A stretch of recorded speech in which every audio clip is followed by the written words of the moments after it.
How to start a landscaping business in 2025. Let's go.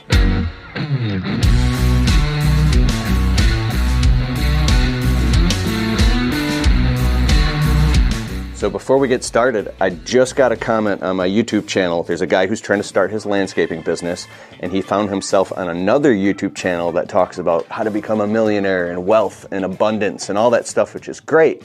He left that channel, and now he's binge watching my videos because he specifically wants to learn how to start a landscaping business right now. So that's step number one, is you got to cut all the other fat of all this other information that's not helping you get your business to the next level. Step two is do market research. We're going to talk about the equipment you need in a minute, but this is really important. First, go on Google and type in landscaping businesses near me and look at the most successful ones and analyze how are they running their business? How are they marketing their business? You can learn a ton just by doing that. And I want you to go on Google Maps and create your service area, right? So ours is a 6-mile radius from our home base. And what I also want you to do is go on Google and type in income per zip code in your area and find out where all the money is at, and then you'll know where to market. I like to go in specific neighborhoods, market and advertise repeatedly. You drill deep in specific neighborhoods, and that's where the most potentiality, the most amount of clients, the fastest is, and make the most amount of money. Let's go to step three. Step number three, you got to get your business legitimized with something like an LLC and open up a small business checking account, which is exciting because now this is official. You can go online. There's tons of options. I have some in my resources below. What I did was I went to my accountant, which how do you find an accountant? You basically ask people who own small businesses around you. You say, where can I find an accountant? And they'll be like, oh, my guy Bill. You know what I mean? And you find an accountant, and I asked him, dude, I need to make my business legit. He's like, oh, easy. Paid him some money, filled out all the paperwork. Boom, I was an LLC, and I went to the bank with that paperwork, opened up a small business checking account. I was in business. Now, all the money that comes through your business flows through the checking account, and now you legit, Dow. Number four, you need a truck. Don't despise small beginnings. I don't know where you're at, but I literally, Facebook or Craigslist for sale by owner. Look at this. 2008 Ford Ranger Super Cab 4x4, 185,000 miles, $2,900. 2003 Ford Ranger, you're like, Ford Ranger, I want a brand new. Then go buy one if you can afford it. I don't know where you're at. 2009 Chevy Silverado, 2002 Dodge Dakota, 2009 F-150. So anywhere from $2,000 to $7,000, you can get a smaller series truck used that will get you making money now. Now, when you go to buy a truck, obviously you want to pull the dipstick and check all the fluids, test drive it, turn it all the way to the right and to the left, check for any bumps or grinds or vibrations, anything going on that doesn't feel right.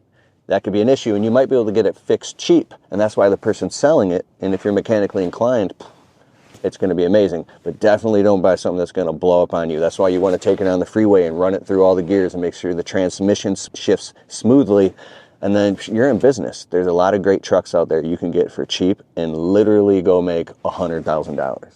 Real quick, we're about to go to Weingart's and look at some equipment, but I want to tell you I started my landscaping business out of the back of the trunk of my wife's car with debt collectors calling me. I didn't have a truck, I didn't have anything. I was terrified working a dead-end lawn care job during the day and going out at night and on the weekends to get my business off the ground, and made enough money to dump out change to get a piece of crap. Well, actually, I loved this truck. It was called a Blue Goose. It was a 1991 Dodge Dakota with 250,000 miles covered in rust.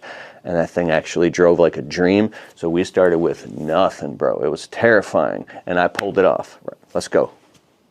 And the most important piece of equipment you really need to even get started is, I'm just playing with you. Step 5, you need equipment right away. Of course, but you can go on Facebook Marketplace and buy equipment used. I got my stuff from pawn shops, Craigslist, because I couldn't afford any brand new equipment. The problem with used equipment is it's beat up. It's going to be gunked up, like the carburetor inside of it. You're going to have to pull it 20 times to get it started. Sometimes you have to do a tune-up by yourself, but you can get lucky. But as soon as you possibly can, you need to get brand new equipment, in my opinion. I'm going to walk around and show you some of my favorite stuff. I've been doing this my whole life, so I know what all the good stuff is. Now, the new battery-powered technology is amazing, but it's crazy expensive right now, so you probably won't get started there. But my favorite equipment always comes down to, well, steel, because it's just a powerhouse. Steel's expensive. It's heavy duty. This literally could last you 5-6 years of beating on it. Right, this edger, if you're doing lawn care, everything's steel, by the way. It's just heavy and expensive. The next step that's a little bit cheaper is Echo. Check this out. I've actually toured the Echo factory in person. I've seen all this stuff. And the Echo power tools, like here, you got articulating hedge trimmers for trimming bushes. And this is a power pruner pull saw. Dude, Echo stuff doesn't have the power of steel, but you can just beat on this stuff dude, you can just beat the hell out of an Echo trimmer, and that mug will always start every single time. Let me know in the comments. They just keep a licking. They'll take a licking and keep on ticking, bro. Echo stuff. I have all this stuff. So I never really liked Echo weed whips. Some people love them. I don't know why I don't like it, but I really like Echo edgers. The reason I don't like an Echo weed whip is, I know something about the way it's balanced. I don't like it. Blowers over here. Echo blowers are good. They're decent. Red Max are over here. These are amazing. I've had all these backpack blowers. It's a phenomenal blower. My favorite backpack blower, again, comes all the way over here to this steel backpack blower is my favorite. So the BR430 that's like more like a homeowner's blower. I wouldn't get anything less than the BR600 in any type of landscaping, but I've got the big one. Is this the 800 model? The steel is powerful, extremely powerful, but it's also quiet compared to like a Shindaiwa, was the industry standard for a long time because they're so powerful, but they're so much louder. So with steel and all this stuff coming out of homeowners getting upset about loud equipment, that's why they're trying to move over to the battery-powered. Steel is a little bit quieter. But when it comes to shrub trimmers, I don't like steel. Isn't that weird? Check this out. The industry standard for a long time, the most common, these are just the powerhouse steel HS45s. They're $300. They've pretty much always been $300. They start right up. Dude, they'll mow through anything. But I'm telling you, these things are loud. They're like miniature tanks. And that's part of the reason I don't like them anymore. It's just they're almost overkill for doing residential shrub trimming because they're so powerful and so loud. For instance, come over here. I've used all different types of trimmers. My favorite are the Red Max trimmers. And it's different brands for different things. These trimmers are amazing. I actually got the shorter ones. I bought all of them. I don't like Echo trimmers, by the way. I don't like them at all. These are the best. Because the way that they're balanced, it feels like a gyroscope in your hand, so it's easier on your back. Red Max, not the homeowner versions. Anyway, I've bought both, and they're both great, so these are my favorite. So I've owned tons of chainsaws by all different brands, from Husqvarna to Steel to Echo, and the best chainsaws, in my opinion, are Steel. But here's something you have to know. When you look at all the prices, I'm not going to get into the different models. I don't want to overwhelm you. Any chainsaw that's underneath $250, don't even waste your time buying it. Don't buy it. Like the cheap homeowners model, oh, this is a good saw, I'm going to use this. Don't buy it, trust me.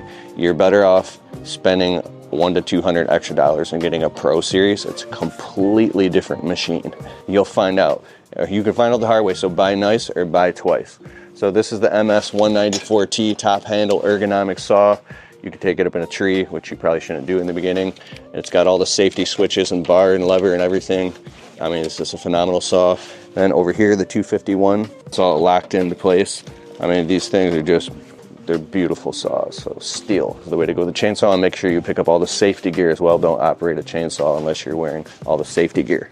All right, so if you're getting into lawn care, which I did lawn care for 15 years, I started out my business with lawn care, and it gets you access to tons of property maintenance, installs. Lawn care is the bread and butter.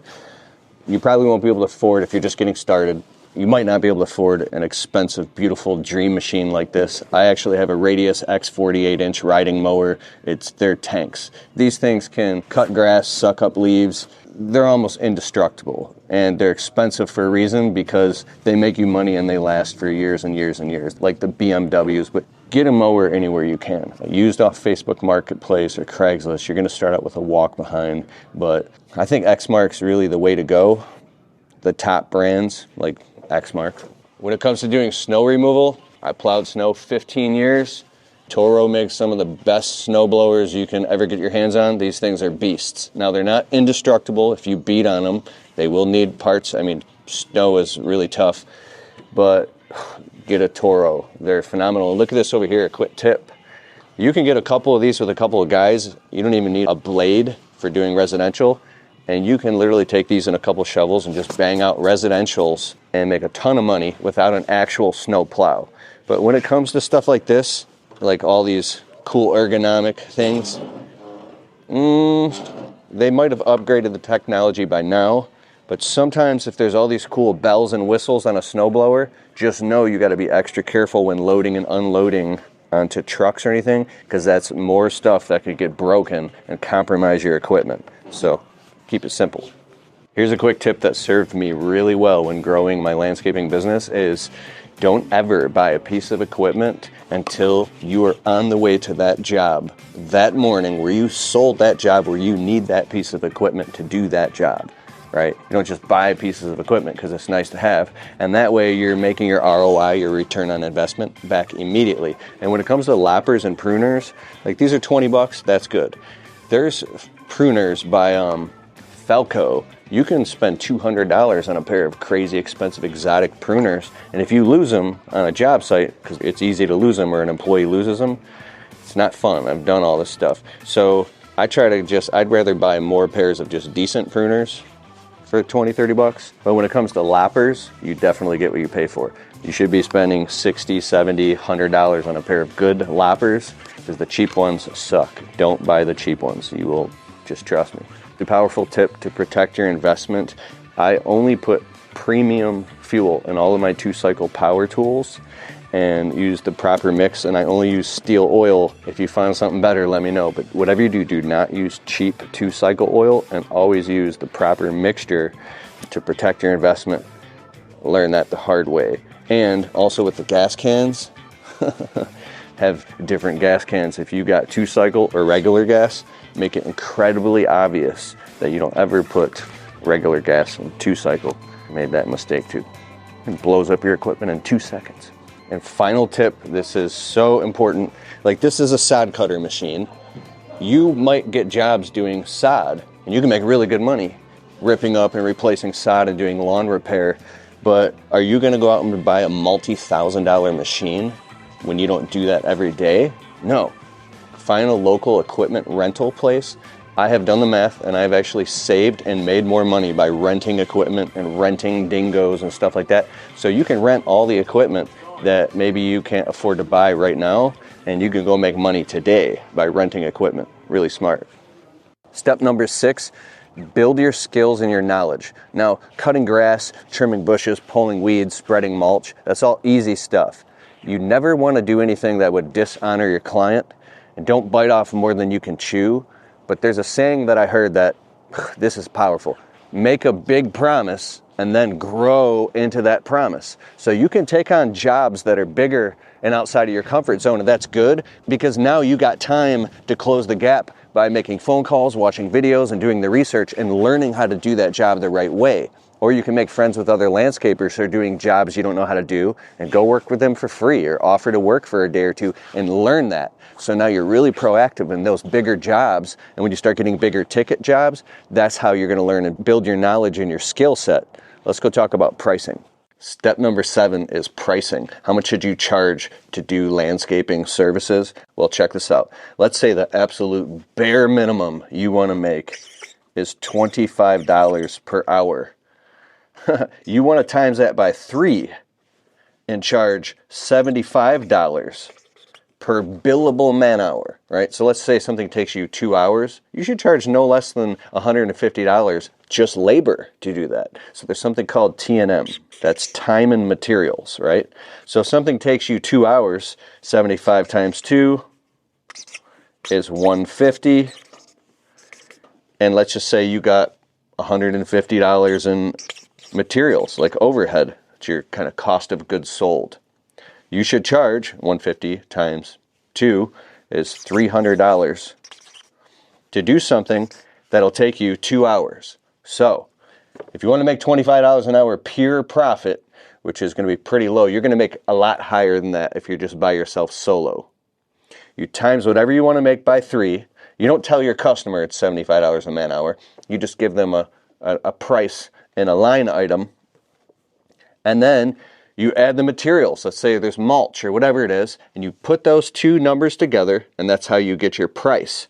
That's called a 50% gross profit margin, or 50% GPM, or 100% markup.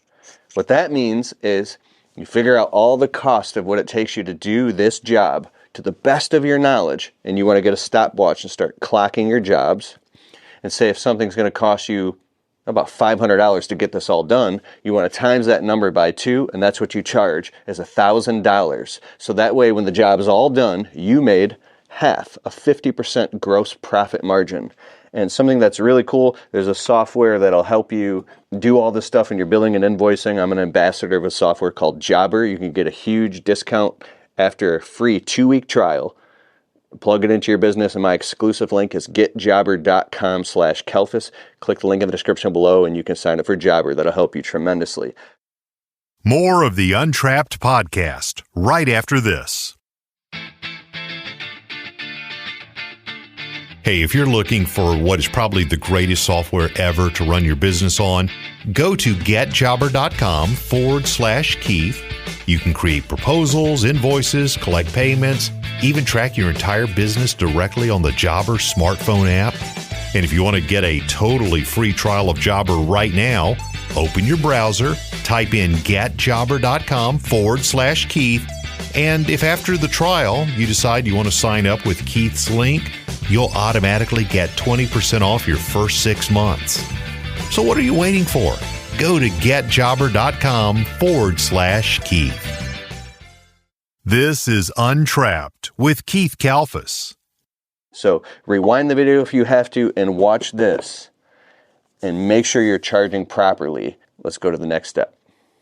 So step number 8 is you have to learn how to market your business, and you have to learn some advertising. I've written books about this. This is my latest book. This one's all nuts and bolts, how to get more landscaping customers. This book, these are on Amazon and Audible. You can listen to this while you work. This will help you overcome a lot of the challenges of sticking points and grow your confidence in your business. And then also, there's a lot of free information on the internet, but you can also get really specific by getting into group coaching or online courses. I just launched the Untrapped Alliance, where you can get on Zoom calls with me and a tight-knit group of people that will literally walk you through the sticking points in your business and help you get to the next level. But nonetheless, I want you to get out there and crush it, and I want to hear about your success. Leave a comment below. And one more thing, I want to be 100% real with you. Starting and getting a landscaping business off the ground is not easy. It's really challenging because you have to take a lot of other stuff that was going on in your life and kind of like push it to the side and focus to get the plane off the ground. And there's going to be really challenging moments, but there's this sweet spot that you get into, and it's freaking unbelievable. It's where you start to learn the way that this thing works, and your subconscious mind starts reshuffling the deck, and neurons that wire together, right? When you start getting some successes and making more money in a day than you used to make in a week, something like, it's like you come online, you start connecting all these dots, and this, that for me, it changed my life, because especially when I started learning how to do ornamental tree trimming and landscaping installs, I was on fire, bro, and I still am. But the sweet spot is where you start seeing customers and money everywhere and all these people that you can take care of, And when you do what you say you're going to do, when you say you're going to do it, whether you feel like it or not, and you take your business serious, the moment you take your business serious and you take yourself serious, that's when all these customers will take you more serious and you'll start getting the money that you want. But if you're kind of half-assing it and you're on the fence and you don't feel it, people are smart. They'll pick up on it and they might hire somebody else instead of you. But when you're 100% committed, that's when the right employees start showing up because they can feel your commitment. So when you go all in, I'm talking you can make $5-6 grand a week. I literally have, you can make, I don't know what it is for you. If I said 10 grand a month, is that a good number? You can make $15, $20, $30, $40, $50,000 a month. Now that's revenue. It's not all profit, right? Of course, you're going to have to reinvest back into your business. But I'm telling you, you can do such a good job and make so much money. And you got this. This is the year. 2025 is the time to get it. This is your time to shine. I'm rooting for you. Hit the subscribe button. Let me know what's up in the comments below. I'm Keith Kalfas. Much respect to you. Peace.